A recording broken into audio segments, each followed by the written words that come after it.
This is Yesterzine, a division of Weyland-Yutani. We play the highest and lowest rated games in an old gaming magazine and then see what the magazine has to teach us, about a time when fortnight was just something a medieval soldier wrote in his diary. This week we're doing things a little differently. Our magazine is Amiga Power 65, and it's special, because 65 was the last Amiga Power. This isn't unusual. All but two of the magazines we've covered in the entire run of this show had a last issue after all. What's unusual is that Amiga Power knew about it. As we noted back at the start of this series, very few magazines got to know about their last issue. The one were lucky in that they could substitute a few pages with a goodbye, but most don't even get that chance. A year or two back, Games TM and Games Master had just enough time for the editor to basically write a note saying, "Oh, bollocks." And Games Master threw a few of their old covers at the back where presumably they would have had a next month panel. Some aren't even that lucky. Amstrad Action was Future's very first magazine, but it was unceremoniously cancelled after an issue that had not one but several next issue panels. The forever irony of that issue is the unfortunate and unknowing headline, "Publish and be damned," on their front cover. Also unfortunate was it containing the first part of a two-part hardware build series. The instructions for how to put everything together were supposed to be in an issue that never existed. Literally the day I started this script, the final official Xbox magazine issue came into shops, with absolutely no indication of the news we already knew that it was their last. Their poor editor's legacy will be an introduction that promised readers they would be there for them during the current global health issues, and offering discount subscriptions. Awkward. I've personally known only 3 magazines to ever get a full goodbye issue. Sadly for Amstrad Action, 2 of those were its future 8-bit siblings. Commodore Format's last issue in October 1995 gives away circulation had fallen so far there were only ever 5,000 copies, and spends its 24 pages detailing the top and bottom 10 C64 games of all time, which screams special episode to me as someone who is least familiar with the C64 of the 3 8-bit superstars. Your Sinclair went overboard. The big final issue in September 1993 was twice the size of the previous issue, albeit without a tape, and without any reviews, which rather knackers it as a subject for this fine show. It also numbered its pages backwards, which is way too much for my brain. So here we are with the third. Amiga Power's final issue was the same 50 pages as the previous issue, but they knew from the start, and thus, as big fans of both concept albums and concept reviews, it's not surprising that Amiga Power produced what might be the world's first concept issue, with an overarching plot involving the entire staff being slain for their alleged crimes against the Amiga. And thus it's only fair we step through it in the order in which it was presented. You don't listen to The Dark Side of the Moon on shuffle, not least because then The Wizard of Oz is a really confusing movie. And neither shall we do so here. There's still a gaming heaven and hell though, one with a review box that says 98% and one that got a score of a single solitary percent, making this probably the widest range we're ever going to encounter on this show. But the first of those is still 13 pages and 1 game away, so we get started on the cover, where the magazine with attitude is now the magazine with no future, which I can only assume is an obvious pun given their publisher. This might be the only Amiga magazine ever to carry a Bible quote on its cover too, a trick I love so much I stole the idea when my last job made my entire team redundant. We kick things off with some desperate backpedaling. A 2-page advert for sister magazine Amiga Format, which would survive for another 4 years. Format and Power had never had the easiest of rivalries after all, and as late as the cover we looked at 12 seconds ago, Amiga Power were making jokes about coders and technicians. Future, of course, would really rather you kept buying a Future magazine, rather than the one other surviving Amiga Games magazine, although it's not like Amiga Power had been especially kind to Amiga Action either. The contents page calls Alien Breed 3D2 the most eagerly awaited Amiga game since Sensible World of Soccer, a month off from that winning the top 100 Amiga Games feature in AP64. It speculates reviewer Jonathan Nash, he of Rise of the Robots review fame, might give it the magazine's highest mark ever. The contents page calls Kickoff 96 the most eagerly awaited Amiga game since Alien Breed 3D2, 14 seconds off from its starring role in the previous paragraph. This one was in the hands of Angry Rottweiler and now limpet to any view he thinks will pay the bills, Stuart Campbell, who had previously treated Kickoff games like one might do the decomposed cheese sandwich you found at the back of the fridge one time. It names our other two games as Humans 3 and Brian Lara 96, which might be an issue since I never played the first 95 of them. So on to our first game. There had long been a gentleman's agreement between magazine publishers and the 16-bit software developers not to give away full commercial games on cover discs in order to not devalue games as badly as the likes of your Sinclair did by eventually giving away multiple every issue, so no one actually ever needed to buy a bloody game. Late in the Amiga era though, in fact 4 months earlier, AP had decided, as games releases dried out, that screw it. And a bundled F1 World Championship edition, Battle for the Ashes, which is going to make Brian Lara hard to sell, Blob, and finally this month, motorbike racing game, No Second Prize. So this should be interesting. Back in episode 1 we had the excellent, if framerate limited, Red Zone. In episode 7, the significantly less excellent but much quicker Prime Mover. And finally here is the game considered to be better than all of them. So let's see in authentic fashion, by loading AP's actual cover disc.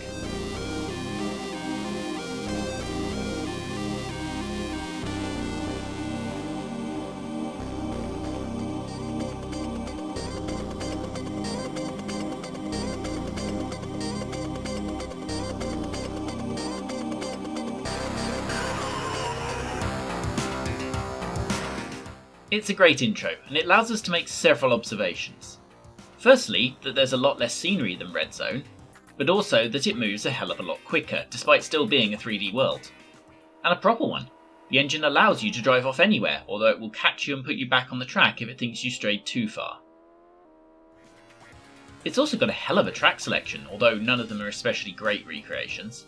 The most welcome sight though is the mouse sensitivity option, something the Red Zone demo could absolutely have done with, and I had many fewer problems of overcorrecting in this than we did back then. What we do have is opponent issues. The normal AI is bad enough, but I could really have done without the drone bikes, and in some cases on-track obstacles that here are ruining Brands Hatch's main straight. They appear in both races and time trials, and even the full championship mode. Random appearance of solid drone bikes effectively makes the time trial mode entirely pointless, and it's really annoying trying to catch up with the pack after a drone bike smashes you off, while also being the only one that seems to have to avoid drone bikes. Which is a shame. Red Zone is a better time trial game than this, and it might even be a better racing game. With an option to turn off at least the drone bike so you can time travel or race, this would be a lot better. The game underneath is easily the best motorbike sim on the Amiga. But the structure they put around it produces a lot more annoyance than fun. It's 2 options away from being a 95% smash, but in this state you won't stick around long enough to find out. Incidentally, this is all on a standard A1200, which is impressive enough, but running it on an A500, as I'm doing now here, makes very little difference. So if you want to crash into drone bikes and pointless rocks, you can do it just as effectively with a very standard Amiga.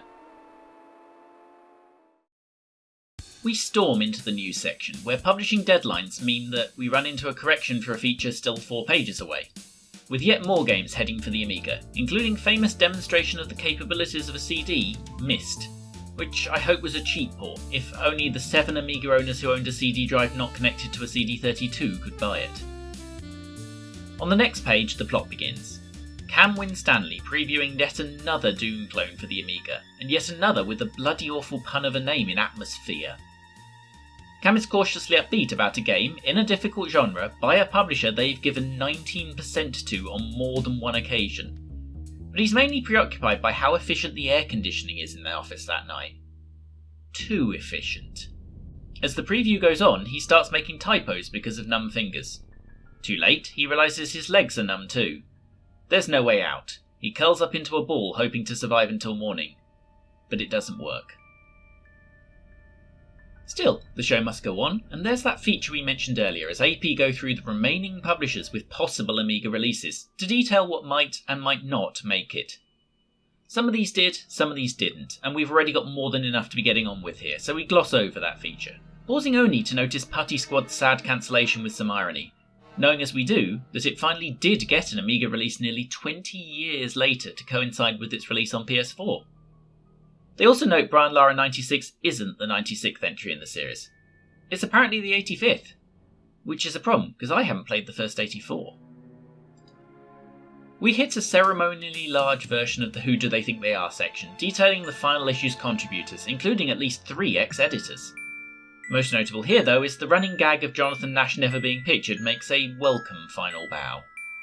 And so we reach our first review, and it's the Gaming Heaven. Yes, for a second time this series, and also a second time this episode, we're about to do Doom, with Alien Breed 3D2.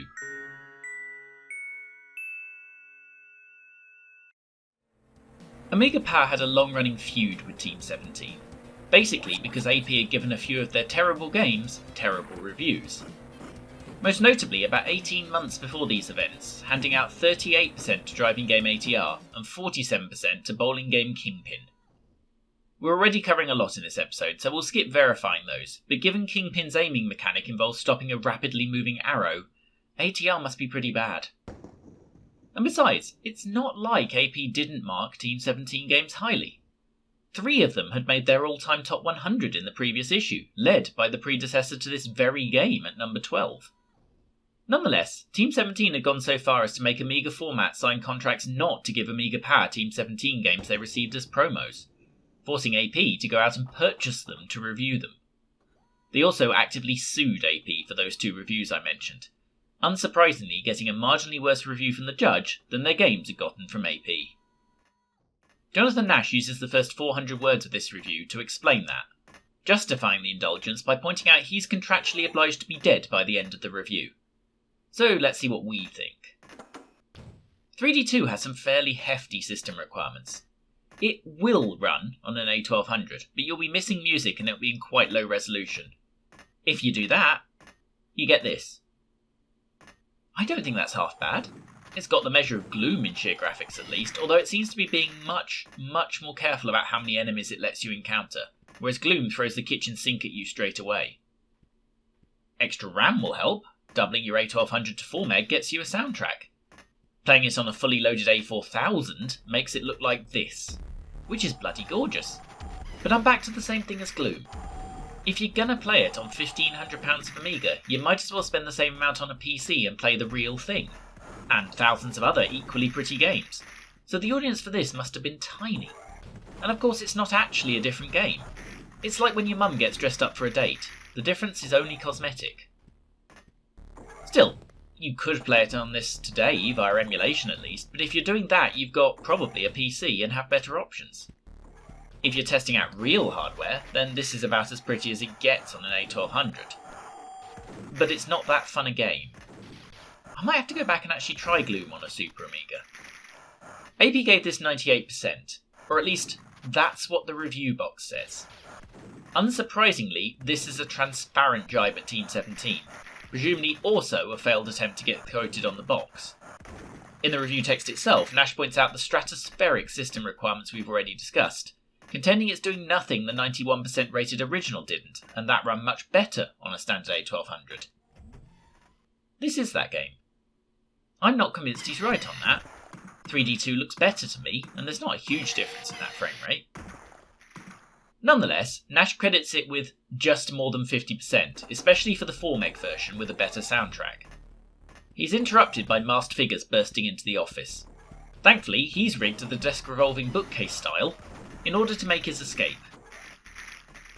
However, he's failed to account for the laughably optimistic A500 version review box, and unfortunately he's crushed by a falling anvil. Probably not going to be uphill here. Next up is the Gaming Hell with Stuart Campbell and Kickoff 96, a series that was once the pinnacle of Amiga football games, but, and this is me talking not Stuart, had got steadily worse with every game since the first one. And yes, I'm including Kickoff 2 in that. Stuart's opinion is basically mine, except he didn't really like the first one. There's bigger fish to fry though. The Kickoff 96 review is interrupted by the 4 cyclists of the apocalypse, the only lesser deities committed to a programme of rigorous consumer testing. We go live to the Amiga Power office. Scene: a dingy corner of a rundown office, viewed through a telephoto lens from a building some distance away. Some figures can be seen huddled around a flickering screen, occasionally gesturing or scribbling on a small notepad. Suddenly, the silent whiteout explosion of a flash grenade momentarily obliterates the view. The confused figures have no time to gather their thoughts before they are rushed by a team of body-armoured assault troops with mirror-visioned helmets. Black hoods are jammed roughly over their heads and they are bundled out of the room. Barely 7 seconds have passed. Scene: a shabby, hastily adapted courtroom. A hooded and handcuffed figure is led in to jeering from an unsightly crowd of fat, sweaty young men in Iron Maiden t-shirts who entirely occupy the public gallery. The figure is shoved into the dock, whereupon an official removes the hood, revealing the defendant as Stuart Campbell, video game journalist. The jeering intensifies as the defendant looks around in disgust. The judge takes his seat. He is the first cyclist. You are charged that from the 19th of January 1991 to the 20th August 1996, you did willfully participate in a conspiracy with other members of the magazine Amiga Power to unlawfully murder the popular home computer, the Amiga.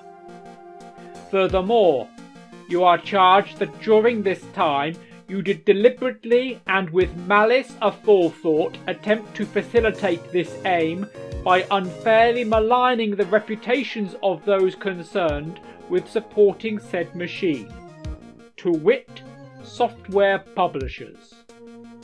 This offence carries the death penalty. How do you plead? Not guilty, Big Nose. You will address the bench as Your Honour. Big Nose, Your Honour, whatever. Counsel for the prosecution, you may cross-examine the witness. The prosecution counsel steps up to the dock. He is the second cyclist. It is true, is it not, that the Amiga is dead? Very much so. Only a deluded fool would claim otherwise. And it is also true, is it not, that this was not a death of natural causes? Certainly. What with the AGA chipset and the death of all the competition, it could easily have had at least another couple of good years left in it. If you hadn't murdered it. We didn't murder the Amiga. We tried to save it. We tried to make it an oasis in the interactive entertainment desert, the last bastion of true, pure gameplay, affordable to the masses. Look at our ultimate all-time top 10, where other machine charts are full of endless, monotonous beat-em-ups and driving games. The Amiga's best games are a world of diversity and innovation unseen since the days of the 8-bits.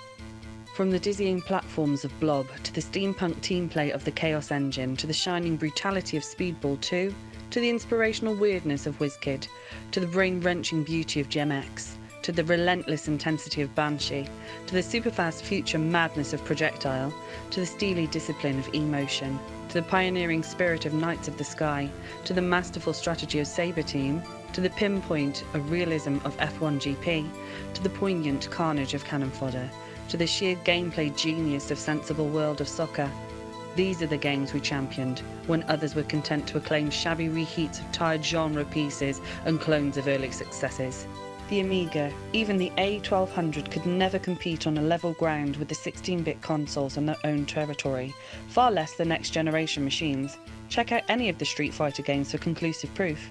We tried to make it strong on its own terms, to carve it a place in the world of video gaming where pure design skill could be showcased and triumph in a way that it never can in the slow-moving, stifling, cautious, corporately restricted world of the consoles.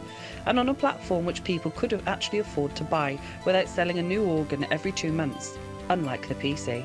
And you did this by, what, giving more marks under 20% than any magazine in the history of leisure computing? Giving something like Sensible World of Soccer 95% is utterly devalued if you also give, for example, Rise of the Robots 92%. Percentage ratings are meaningless unless you use the full range, and you can't give credit where it's due if you're pretending that everything's good. What encouragement does that give developers to produce quality? They might as well knock it out at half of the cost and in a third of the time if they're only going to get another 3% for doing it properly. Of course, the market will die much faster if people get continually stiffed by crap games, but hey, there's always another machine to move on to and start the cycle again. But everyone else marks from 65% up. It's what the punters expect. You're just confusing them. And if everyone else jumped off a cliff, would you do it too? I'll ask the questions here. So if you didn't kill the Amiga, who did? Cripes, how much time have you got? I said I'll ask the questions. Blimey, keep your cape on. Lots of people are responsible for the death of the Amiga, to one degree or another. You've got the mainstream media who wouldn't put the Amiga on TV because its graphics weren't impressive enough. The reason why you never saw Sensible Soccer on Games Master, for example, despite it being an obvious challenge game and one of the best-selling computer games of all time on any format. You've got the idiot public who fell for the hype over gameplay, time after time after time. Rise of the Robots heavily outsold Dynablaster, Guardian, Exile, Gloom, Super Stardust, Seawolf, Head Over Heels, Banshee and WizKid put together, for example. You've got Amiga owners themselves who seem determined to jam themselves irretractably into a scabby little ghetto of football management games and flight sims. Airbus 320 for Christ's sake. You've got the games industry in general which decided 2.5 years ago to kill the Amiga off for not being profitable enough. We've still got the minutes of the 1994 Industry Summit in the office for proof. But most of all, more than anyone, you've got the developers who produced utter shit like Kickoff 96. The defendant will moderate his language in court. Or what, you'll shoot me? There is jeering in the court, and a sudden barrage of rotten fruit appears from nowhere and is held at the dock by the crowd. Court officials attempt to restore calm, without success. The court will adjourn for 10 minutes. Scene: an anteroom of the court. The first cyclist sits at a desk covered in papers, while the second cyclist stands at the opposite side, leaning against the desk edge. Appearing in shot from the far end of the room is the third cyclist. Okay, it's going according to plan so far. Keep it up. I still don't understand. Aren't we supposed to be on the side of the truth? Are we really going to kill them all? Look, I know it's weird, but trust me, there are forces at work here that even beings as mighty as we cannot hope to comprehend. The AP team knew what they were taking on. Perhaps, in another time and another place, they will come to understand why they had to be sacrificed. For now, comrades, we must simply perform our appointed task, as does our brother elsewhere. Let the trial continue. Scene: back in the courtroom. Order reigns once more. Explain yourself. Look, everyone knows that crap games are what kill machines. Look at the Jaguar or the Lynx, the Game Gear or even the 3DO. Capable machines all but destroyed by a lack of good software. And in the quiet shade of the Amiga market, software publishers have committed crimes greater than those seen anywhere else. Just look at last month's reviews. The average for the issue was 7%. Kickoff 96 is only the worst. Come off it. Everyone knows you just hate Kickoff. True, but even Kickoff fans are being ripped off this time. Many of the flaws are just the same ones present all through the series. Ridiculous control, over-close view, 3 sound effects, insulting lack of attention to detail, teams playing in entirely the wrong colours. I mean, how hard is that to get right? But there are a whole series of new ones here, including outright lies on the box. There is no 3D view in the Amiga version, and one which effectively renders the entire game literally unplayable. There seems, then, little point in expanding very much on the rest. Even, for example, the one that lets the game clock tick down continually while it waits for you to take a free kick, goal kick, etc. Although you can wait all day if you like without the kick being taken automatically. So even if the injury time bug wasn't present, you could win every game by simply getting a goal ahead, then getting a goal kick and waiting. It's like International Rugby Challenge never happened. And this flaw is? The fact that in about 95% of the games you play, first half injury time goes on forever. At least I think it's forever. The longest I ever tested was 4 hours, but it wasn't showing any signs of stopping. You never get to half time, which means obviously that you never get to finish a game. Which means obviously that all the League, Cup and European Championship options, the creation of the Dream Teams, the 4 different passing styles catering for up to 4 button joysticks, and the 10,000 sets of real player statistics are a complete waste of time. This happened on every machine we ran the game on, in all competitions using the finished box version of the game. It's literally unplayable, as would have been obvious to the most cursory playtesting imaginable, and it's been stuck into the shops anyway. That's how much Anko think of you. Would that it was only them. Yeah, but at the end of the day, who cares what you think about anything? No further questions, Your Honour. Counsel for the defence. The defence counsel rises briefly to his feet. He is the third cyclist. No questions, Your Honour. Well, thanks for this spirited defence, I must say. Very well. The court finds the defendant guilty on all charges. I shall now pass sentence. He puts a black cap on over his black cyclist cape and hood.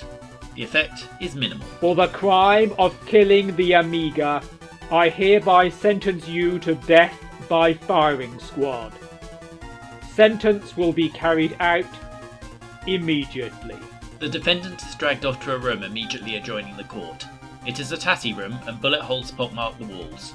He's unceremoniously tied to a chair and blindfolded, and the rifles of the firing squad appear through slits in the large black tarpaulin draped through the ceiling. There is a momentary hush as the sergeant-at-arms raises his stick into the air, and a deafening fusillade as he snaps it downwards. Blood seeps through the defendant's AP t-shirt. Is that the best you can do? The sergeant-at-arms stick rises and falls again. There is another burst of fire. This time, there is only silence. I can only disagree with this review on one point, the half-time bug. I've played mercifully little of Kickoff 96, certainly enough to verify the main claims, but on my copy I've yet to get that bug. I'm guessing later box copies were patched, assuming AP's claim of theirs being a retail copy are accurate. And AP didn't review unfinished games. Except for the 3 times they did, but that's another story. I mean, I probably don't need to say this, but you should not play Kickoff 96. You should not play it ever. If it worked, it would be bad, and it doesn't. The pinnacle of Kickoff is the extra time data disc for the original, or, grudgingly, Kickoff 2. Maybe give those a whirl. Or, play Sensi like a normal person. So that's the heaven and hell sorted pleasingly early in the episode, but there's still 2 more games to deal with. First, it's editor Steve Fraga and Brian Lara Cricket 96. AP was joking earlier, obviously, about it being the 85th game, but it is at least the 5th after licensed titles from Graham Gooch, Imran Khan, some bloke called Ian Testmatch, and a previous Brian Lara title. The review starts with Steve receiving a mysterious ticking package, but he's got no time to concentrate on that. Cricket takes bloody ages, especially when you're loading it off a floppy disk.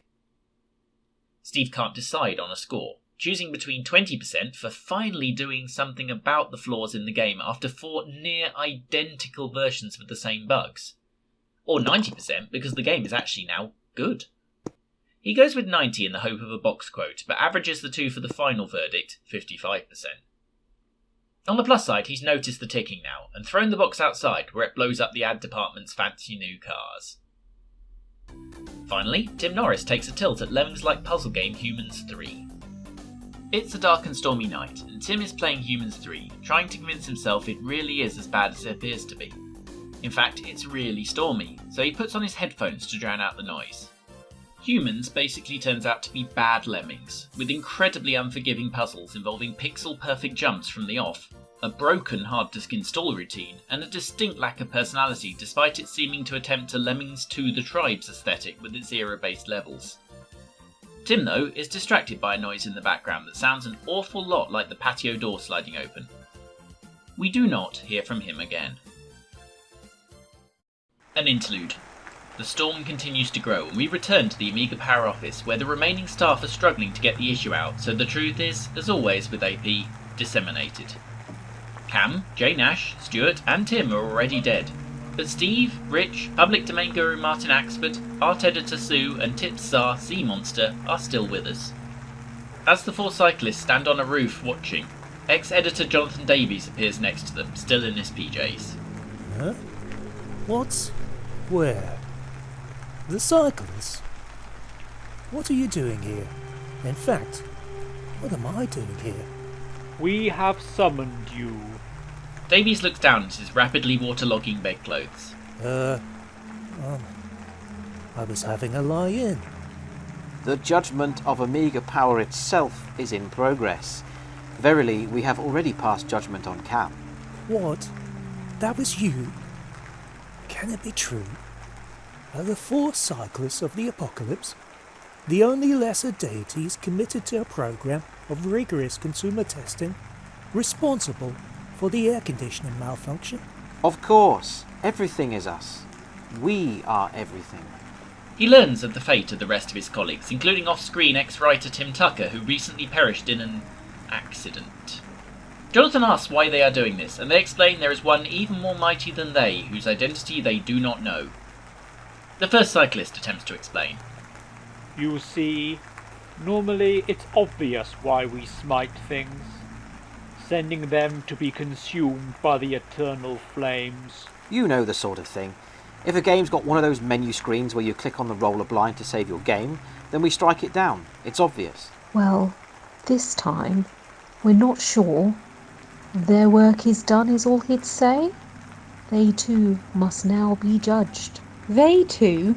What's that supposed to mean? The Master appears, looking similar to the cyclists but dressed in white. Master. The Master gestures to Jonathan. Cyclists of the apocalypse, why have you disturbed this being? That's to say, well, we. I understand you have doubts, for there is no harder task than the dispensation of absolute justice, the upholding of one truth. But this mission with which you are now charged must be completed. You must not abandon the service of righteousness. My friends, I must leave you now. All will become apparent. Until then, I ask you do my bidding. Master, we will.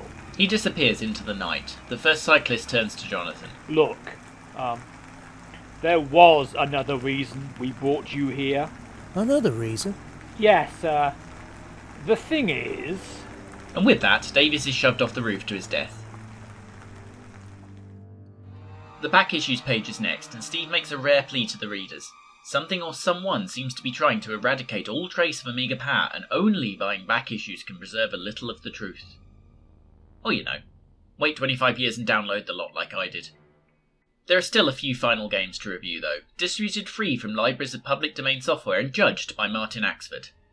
Silly Stories, the final one, is basically a Mad Libs thing where you enter words into the program and they're entertainingly worked into news articles. The example given is about the disappearance of a Martin Axford from the village hall having last been seen at 10 PM the previous... Wait, hang on.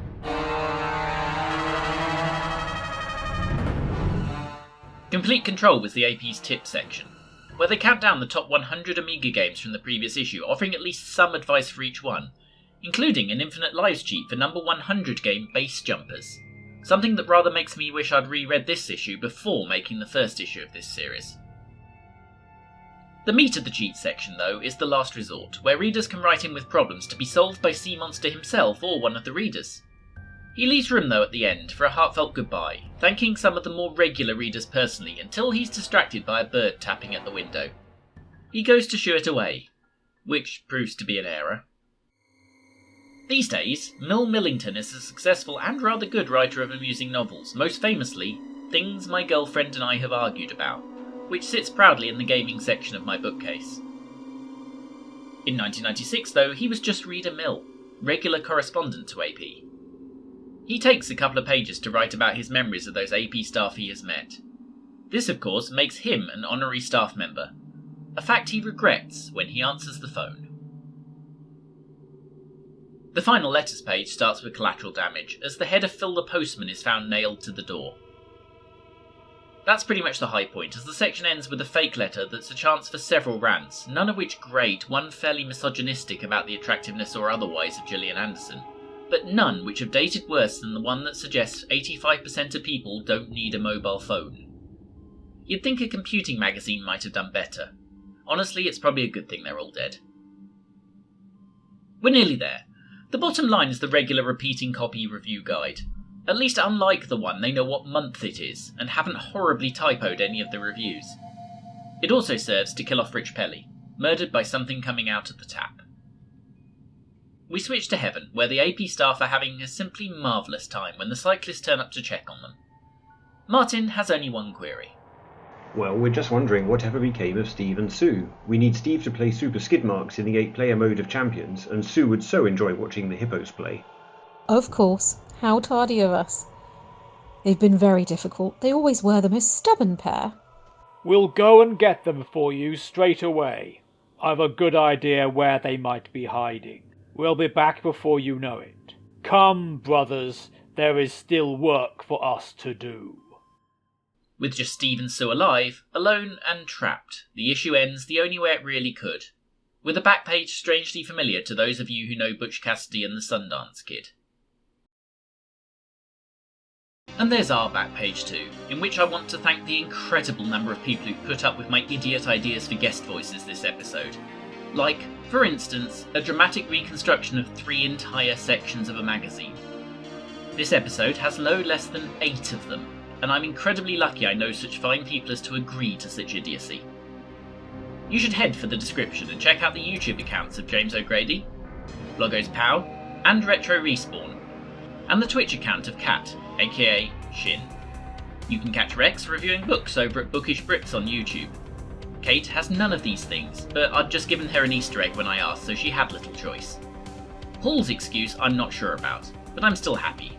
Follow him on Twitter, he's not half bad. And finally James, who has known me nearly 30 years and somehow doesn't turn off his phone every time I begin a conversation with, "Okay, so I've had an idea." Yesterzine will return, and no doubt there'll be some specials. To find out what they are, hit subscribe and then hit the bell to do the thing you thought subscribe did. And drop by Twitter for more of this and gratuitous pictures of retro gaming goodness. Stay well, stay healthy, stay retro, and we'll meet again soon. Cheers everyone, bye!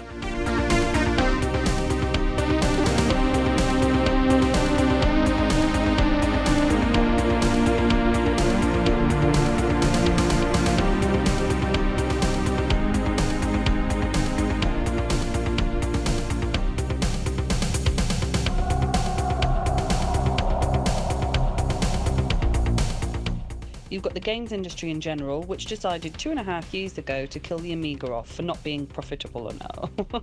No, not profiterole. Until then, I ask that you do my bidding. That was shit.